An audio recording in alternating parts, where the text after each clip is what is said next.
Una mujer que desde hacía 12 años padecía de flujo de sangre y había sufrido mucho de muchos médicos y gastado todo lo que tenía y nada había aprovechado. Antes le iba ¿cómo? Le iba peor. 27. Cuando oyó hablar de Jesús, vino por detrás entre la multitud y tocó su manto, porque ella decía: si tocare tan solamente su manto, seré salva. Y enseguida que lo tocó, la fuente de su sangre se secó y sintió en el cuerpo que estaba sana de aquel azote. Amado hermano, la Biblia es un libro tan precioso que nos revela las multiformas en que Dios puede obrar y actuar en nuestra vida. Amén. El problema nuestro es que a veces queremos que Dios haga como nosotros queremos o como vimos que hizo en otra persona. Y se nos olvida que Jesús nos enseñó que cuando oremos tenemos que decirle: hágase tu voluntad, así como en el cielo, también en la tierra. Amén o no amén. La Biblia nos muestra varias maneras. Una de ellas, un hombre llamado Naamán, que tuvo que sumergirse 7 veces en el río para recibir la sanidad.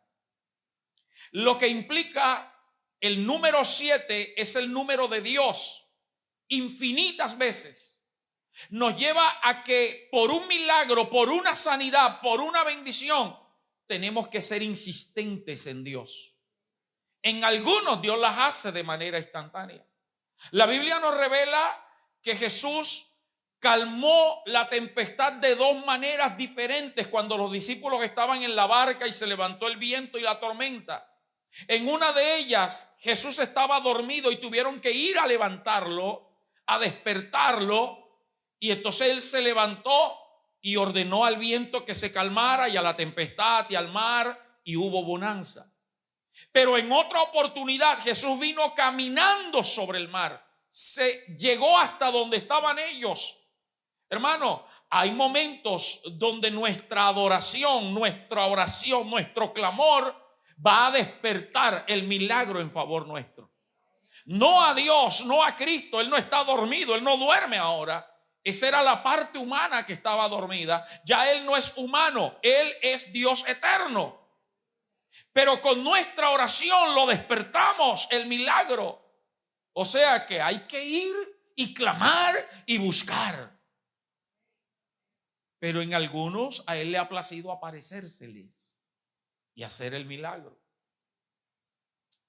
Hay un caso en la palabra de Dios de un ciego llamado Bartimeo, que clamó muchas veces: Jesús, hijo de David, ten misericordia de mí. Aparentemente Jesús no le escuchaba. Aparentemente Jesús no le prestaba atención, pero él seguía clamando. Aún los que estaban alrededor de él lo mandaban a callar: no molestes al maestro. Para ellos este ciego estaba molestando a Jesús. Sin embargo, él nada lo detuvo. Él seguía clamando hasta que hizo que Jesús se detuviera y lo mandara a buscar. Hermano, hay momentos donde hay que persistir aunque la gente y la circunstancia nos digan lo contrario. Te estoy hablando de algunas de las tantas formas como un hijo de Dios tiene que ser persistente en la oración, en lo que está esperando de Dios. Lo importante es que nunca dejes de creer que Dios lo va a hacer contigo. Este texto que acabamos de leer en Marcos 5:25 nos habla de una gran heroína. Estamos en el tiempo de los héroes. Una gran heroína que nos enseña que aunque el mundo no te dé esperanza, que aunque se te cierren todas las puertas, cuando tú pones tu fe en Cristo, Él puede obrar más allá de tu necesidad. Porque a ella se le cerraron todas las puertas posibles de su milagro. Para el mundo ella no tenía esperanza, pero ella creyó que en Cristo todo es posible. Y nos enseña en primer lugar que no importa el tiempo ni los intentos fallidos humanamente hablando que hayas buscado para traer solución a tu dificultad, a tu enfermedad. Tú debes creer en Dios y avanzar hacia Él. Porque textualmente nos dice la Biblia que durante 12 años ella gastó todo lo que tenía en médicos. Había intentado todo para buscar cura a su mal. 12 años de flujo de sangre continuo. Y dice literalmente la Biblia que antes le iba peor. Antes le iba peor. Nada había aprovechado. Esa era razón más que suficiente para ella desistir de un milagro, para no creer en nada. De pronto tú has insistido de todas las maneras bíblicas que te han enseñado. Has ayunado, has orado, has ido donde los predicadores más ungidos, has creído pero no ha resultado. Hermano, no cierres la puerta a Dios. Solo cree que Él es capaz de hacerlo. De pronto Dios está esperando algo más de ti. De pronto Dios está esperando un paso mayor todavía. Y esta mujer, esta heroína nos enseña en segundo lugar que no se necesita saber mucho de la Biblia, no se necesita saber mucho de Dios, no se necesita saber mucho de teología para recibir un milagro. La fe en Dios es capaz de obrar más allá de lo que pedimos y entendemos. Es necesario conocer la Biblia. No estoy diciendo que no. Es necesario saber de Dios. Es necesario estudiar teología si tienes la posibilidad. Pero ni la teología ni la Biblia te van a obrar el milagro. El milagro te lo va a obrar la fe que tú tengas en Dios. La Biblia lo que hace es direccionarte a creer en Dios. Porque si no, pregúntele a aquellos religiosos que tienen una Biblia abierta en su casa. ¿Creen que con la Biblia van a obtener el milagro? No. El que obtiene el milagro es el Dios de la Biblia. Te repito, la Biblia es el camino. Por eso la palabra de Dios dice: lámpara es a mis pies tu palabra y lumbrera a mi camino. O sea que la Biblia lo que te hace es mostrarte el camino directo a Dios. Esta mujer no sabía de Jesús. Es impresionante que, según lo que se puede interpretar, ella no conocía personalmente a Jesús. Ella nunca había presenciado un milagro hecho por Jesús. Ella nunca había escuchado las enseñanzas de Jesús. Sin embargo, alguien le contó, porque dice literalmente el texto, si podemos buscarlo. Dice el versículo 27 que cuando oyó hablar de Jesús, no dice siquiera que oyó hablar a Jesús, oyó hablar de Jesús y ella creyó, hermano. Es que la fe tiene que ser inquebrantable. La fe tiene que ser firme en Dios, de que tu milagro sí puede suceder. Lo tercero que esta heroína nos enseña es que la fe necesita de una acción. La fe necesita ser accionada. Ella no mandó a buscar a Jesús como otros hicieron. Mucha gente mandó a buscar a Jesús. Marta y María mandaron a buscar a Jesús. Es más, en el mismo capítulo se habla de un hombre llamado Jairo que quiso llevar a Jesús a su casa y lo llevó a su casa. Ella dijo: yo no lo voy a mandar a buscar. Yo no voy a traerlo a mi casa para que me sane. Yo simplemente voy a creer que ese hombre que no conozco, que no lo he escuchado, pero que me han dicho que tiene poder, sé que si solo le toco el borde de su vestido, yo seré sana. Hermano, la fe te lleva a revelarte lo que Dios quiere que tú hagas. Amén. Por eso necesitamos orar por nuestra fe. Que cuando estés orando por tu sanidad, por tu milagro, tú le digas: Señor, ¿qué quieres que yo haga? ¿Qué acción quieres que tome? Les repito, hubo gente que le gritaba a la distancia a Jesús. Otros se le acercaban. Otros le pedían, otros clamaban, pero ella dijo, yo le voy a tocar a él. Accionó su fe. Y usted conoce la historia. Perdóneme que no le narre la historia porque yo creo que no sabemos el hebreo, el griego, el japonés y el chino de esta historia. No la sabemos en todas las versiones.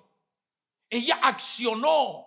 Ella dijo, si tan solo yo le toco el borde del vestido, yo seré salva, seré sana, seré libre de esto.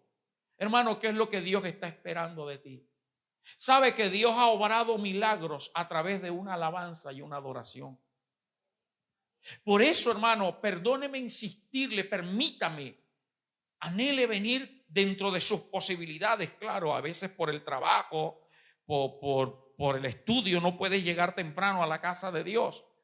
Pero si no estás trabajando, no estás estudiando, procura salir temprano, porque aún en la oración inicial, Dios puede obrarte el milagro. Pero venimos con la mentalidad de que Dios haga el milagro cuando el pastor o el predicador ore por las multitudes. Por eso, como les he dicho tantas veces, qué bueno que esta iglesia no es así. Yo he ido a predicar a otras iglesias y he visto aún predicadores en otras iglesias donde voy a congresos, y después que el predicador termina de ministrar o yo termino de ministrar, me llaman para que haga una oración especial aparte.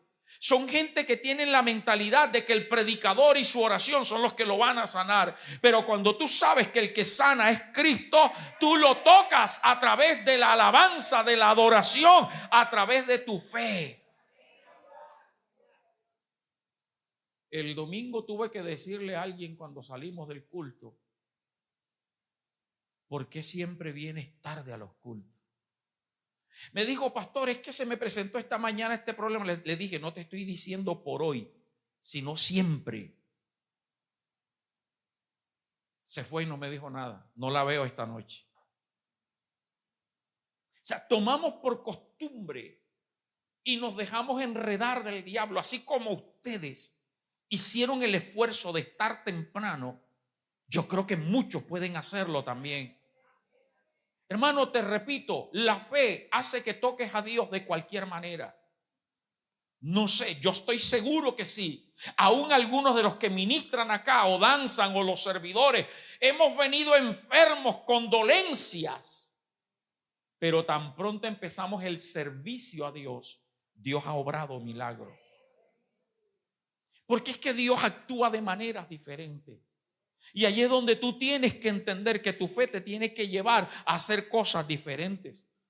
Esta mujer hizo algo inusual, algo que nadie había hecho. Ella dijo, yo lo voy a tocar a él. Yo no espero que él me toque a mí. Y si usted conoce los evangelios, conoce la Biblia, se dará cuenta, gloria al Señor, que después de ella, mucha gente empezó a tocar el borde del vestido de Jesús.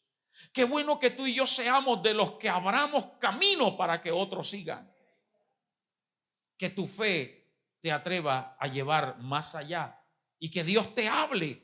De pronto lo que Dios está esperando es que tú en medio de tu dificultad, de tu necesidad, vayas y ores por otro que esté igual o peor que tú.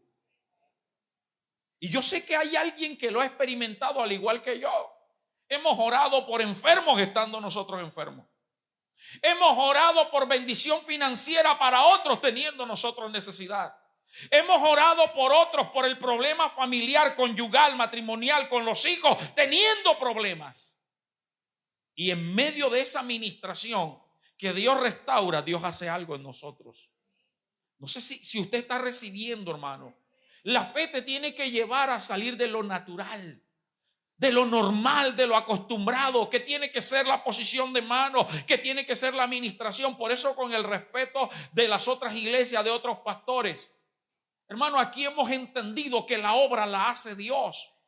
Por eso usted no ve que en nuestros cultos pasa todo el tiempo la gente acá y comenzamos a poner mano para que la gente caiga al suelo, para mostrar que hay poder. No, hermano.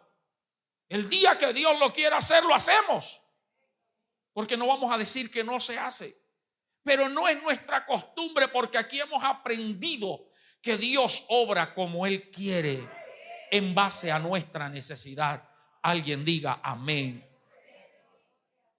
Lo cuarto, que esta mujer me enseña, esta heroína, es que la fe te expone ante otros. La fe te expone ante otros. Explique, pastor, te expone a la crítica, a la burla, al señalamiento, al juzgamiento y al rechazo. Porque hay gente que sabe tu condición y no entiende por qué tú vienes a la iglesia a pesar del problema. Tanto tiempo yendo a la iglesia y yo no veo que Dios te hace nada. Estás mal en vez de quedarte descansando y no te entienden. Siempre va a haber quien te juzgue, quien te señale. Hay algunos de nosotros que hemos dado pasos de fe, necesitando para pagar el arriendo, para pagar los servicios, porque se dañó la nevera, porque se dañó aquello. Sin embargo, seguimos dando fielmente los diezmos y las ofrendas. Y eso muchos no lo entienden. Y el que no diezma no lo hace precisamente por eso, porque no tiene la fe que tú tienes. Alguien diga amén. Entonces la fe nos expone a la crítica, al señalamiento, al juzgamiento. ¿Por qué te estoy diciendo esto? Porque ella no simplemente se quedó acá diciendo, Él me puede sanar. Ella tomó la acción de ir hacia Jesús. Y esa acción le provocó que podía ser juzgada y señalada. Número uno, por su estado físico. La Biblia no registra cuál era. Pero imagínese una mujer con emanación continua de sangre durante 12 años. Las mujeres saben más que los hombres de esto. Los hombres las miramos. Y cuando yo veo a una mujer así, veía a mi esposa con cólico y allá y para acá, le decía a Dios, gracias por hacerme hombre. Pero las mujeres saben lo que se sufre. Las mujeres saben lo que es emanar sangre. Imagínense 12 años, flujo permanente. Clínicamente no sé más allá, pero seguramente tenía que estar anémica por lo menos, demacrada por lo menos. Y cuando usted ve a alguien demacrado, a alguien que su condición física no es la más saludable, todo el mundo se lo queda viendo. Los que somos más prudentes de pronto no miramos directamente, pero sí con el rabito del ojo. Entonces, ella se estaba exponiendo a la burla. Seguramente no salía mucho de su casa. En segundo lugar, su condición de mujer la exponía públicamente, porque ella tenía una decisión: ir y tocar a Jesús, el borde del manto. Y en la cultura hebrea, en la cultura oriental en aquel tiempo, eso no era permitido. Que una mujer se abriera paso, se abriera camino entre hombres, eso no estaba bien visto. O sea que ella se estaba exponiendo al señalamiento, al juzgamiento. Hermano, cuando tú sabes que Cristo es tu única esperanza, a ti no te importa lo que los demás digan. Tú te tienes que abrir camino. Por eso yo los bendigo a ustedes que desde que se reaperturaron los templos dijeron, no importa que haya COVID todavía, no importa que algunos tengan miedo, yo voy a la casa de Jehová a adorar a mi Padre que está en los cielos. Y de pronto algunos te trataron de fanático, te trataron de religioso, te dijeron, aquí adorabas a Dios, ¿por qué tienes que ir allá a exponerte? Pero tú dijiste, no, para mí es mejor estar en la casa de Dios. Y yo sé que Dios ha hecho y hará grandes cosas. Ella se expuso al señalamiento, se expuso en contra de la ley, pero ¿sabe qué más expuso ella? Su estigma de inmunda. Búscame por favor Levíticos 15:19. Ella tenía un estigma de mujer inmunda. Estigma dada por la ley de Moisés. Dice Levíticos 15:19. Cuando la mujer tuviere flujo de sangre y su flujo fuere en su cuerpo, 7 días estará apartada. Y cualquiera que la tocare será inmunda hasta la noche. Mire que no dice al que ella tocare, dice el que la toque a ella. No está hablando literalmente de toque sexual con un hombre. Está hablando en todos los sentidos. Por falta de tiempo no voy a leer, pero anote esa cita y usted lee los demás versículos. Habla inclusive que donde ella se sentaba, la silla quedaba inmunda. Y por donde ella iba, todo lo que tocaba quedaba inmundo. Lo que la hacía una mujer inmunda para la sociedad.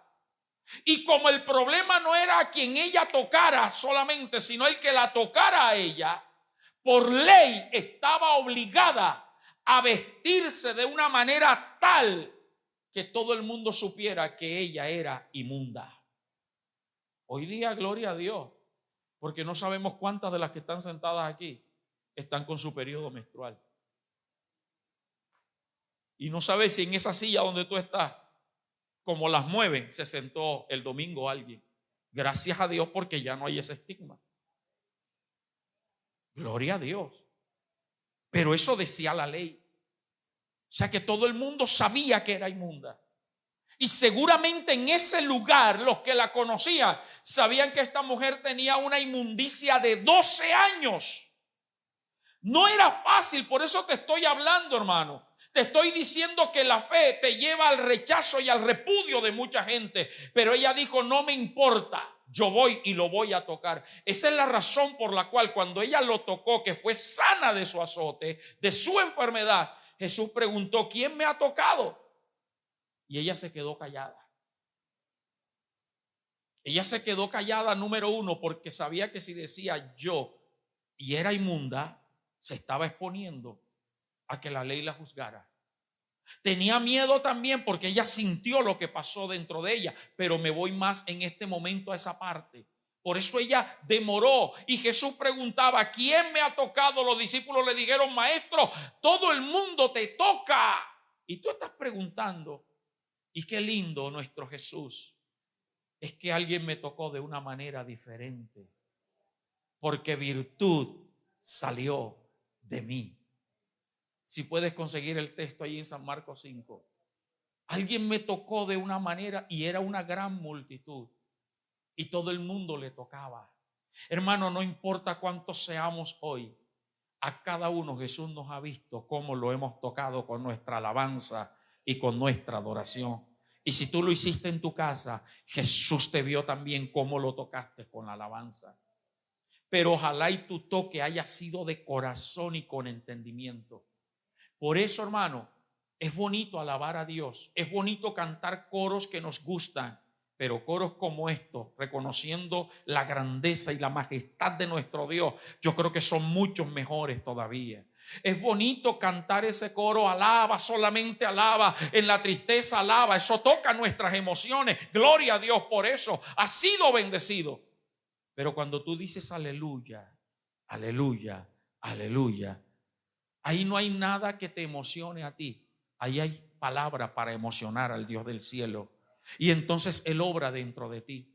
Esta mujer se atrevió, se arriesgó y pudo sacar el poder y la sanidad. Pero concluyo, número 5.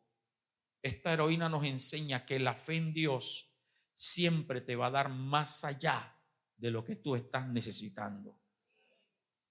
Amén.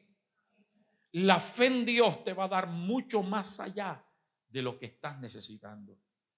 Yo sé que muchos aquí hemos nacido y crecido en el Evangelio, o han crecido de niños, de jóvenes, de adolescentes, pero la gran mayoría han venido al Evangelio por una necesidad. Levánteme la mano los que vinieron por una necesidad al Evangelio, no esta noche, y que Cristo los recibió por una sanidad, por un milagro, por una restauración de la familia. Levanten la mano así, gloria a Dios. Usted vino por eso, porque le dijeron que Cristo era la solución. Amén o no amén. Pero te quedaste, porque Cristo te dio más. ¿Qué fue a buscar ella? Una sanidad. ¿Y qué le dijo Jesús? Tu fe te ha hecho, versículo 34. Y mire qué lindo, le dice hija. Primero se reencuentra con un padre de amor. 12 años donde ella no podía, si era mamá de alguien, no podía abrazar a sus hijos por su condición de inmunda. Si era hija de alguien, no podía sentir los abrazos de ese padre o de esa madre. Pero se encontró con el Padre eterno. Encontró el cariño, hermano. Y yo sé que algunos de los que están aquí o de los que me están viendo se han quedado en la iglesia, en el evangelio, porque encontraron una verdadera familia en Cristo. Y eso nos identifica con la paternidad de Dios. Ella fue por una sanidad y Jesús le dice: hija, tu fe te ha hecho ¿qué? Salva. No le dice sana. Ella fue por una sanidad, pero Cristo le dio la sanidad física, porque ella sintió en el cuerpo que estaba sana, pero también recibió la salvación de su alma. Y por eso la llama hija. Tu fe te ha hecho salva. Pero ¿sabe qué es más allá todavía? Que ella no lo pensaba. La Biblia dice que ella fue libre de la maldición que tenía del flujo de sangre. Fue libre, porque literalmente dice que sintió que fue sana de ese azote que tenía durante 12 años. Sabe que hay cosas que aparentemente para nosotros son del momento, enfermedades, problemas o dificultades. Pero cuando usted entiende la parte espiritual y el mundo espiritual, se dará cuenta que vienen de generaciones atrás, de tus padres, de tus abuelos, y que si no se cortan serán continuos dentro de nuestra familia. Pero cuando venimos a Cristo, Cristo corta todas las maldiciones existentes. Y eso es el verdadero evangelio de Jesucristo, iglesia. Como le decía al taxista que nos traía hoy, no es religión lo que Cristo quiere. La religión es invento de los hombres. Y entonces hay algunos cristianos evangélicos que todavía se ponen a pelear de que el evangelio, los evangélicos, somos los únicos salvos y la religión verdadera. No, hermano, muchos evangélicos están en el infierno. Muchos evangélicos se van a quedar el día del rapto. Muchos pastores, apóstoles, profetas, evangelistas están en el infierno y salvaron almas. No está de más decirte que a esos Jesús un día les va a decir: yo nunca los conocí a ustedes. La salvación es Jesucristo. Y lo que te hace mantenerte firme en el evangelio es analizar todo lo que Cristo ha hecho en ti. Sí, Él te ha sanado, Él te ha provisto, pero te dio la salvación. Cortó las maldiciones y todo es hecho nuevo en Cristo. Pero mire lo que Jesús le dice en ese versículo 34: hija, tu fe te ha hecho salva, ve en paz. Y eso es lo bonito del evangelio. Cuando tú eres entendido de las cosas de Dios, tú no buscas a Dios por un milagro, tú buscas por su presencia en ti. ¿Está conmigo? Cuando tú no entiendes el evangelio, tú vienes al templo, vas a las campañas, vas a los cultos para que Dios haga un milagro. Pero cuando tú eres entendido de las cosas de Dios, tú buscas a Dios por la presencia que Él tiene dispuesta para ti. Como le decía a alguien, soy un ser humano, tengo tristezas, tengo problemas, tengo dificultades. Me preguntaba por mi humanidad, sí, pero tengo a quien acudir en mi humanidad. Porque no crea que los pastores no pasamos momentos tristes de aflicción. Los pastores lloramos. Los pastores tenemos escasez. Y no hablo ministerialmente, no, hablo de mi familia. Hay sufrimiento, hay dolor, pero yo busco a Dios cada mañana de rodillas. Oro antes de acostarme, busco a Dios. No para que Dios resuelva, Señor, y si no lo resuelve, entonces no. Yo busco para que Él me llene de su paz. Cuando su presencia, como nos ha inundado esta noche, nos llena, hermano, hay una paz. Y ojalá y no, pero puedes salir de este lugar con el dolor peor de que entraste. Porque a mí me ha pasado. Hay cultos donde Dios me ha sanado, en la alabanza, en la adoración, predicando, cuando me acuerdo, y el dolor no está, la enfermedad se fue, gloria a Dios. Pero hay cultos donde he salido peor de lo que llegué, hablando físicamente, con dolencias, no emocional ni mentalmente, porque ahí sí estaría grave. Y aunque el dolor está ahí, persiste, o la enfermedad, yo salgo con la paz de Dios. Y esa paz te da fe. Y esa fe hace que Dios obre cuando y como Él quiera en nosotros. Hoy te invito, hermano, a que aprendas a clamar fuerte por tu milagro. A que seas persistente como Bartimeo. Pero si al igual que esta mujer te han dicho que no hay esperanza, hoy Cristo te dice: yo soy la esperanza.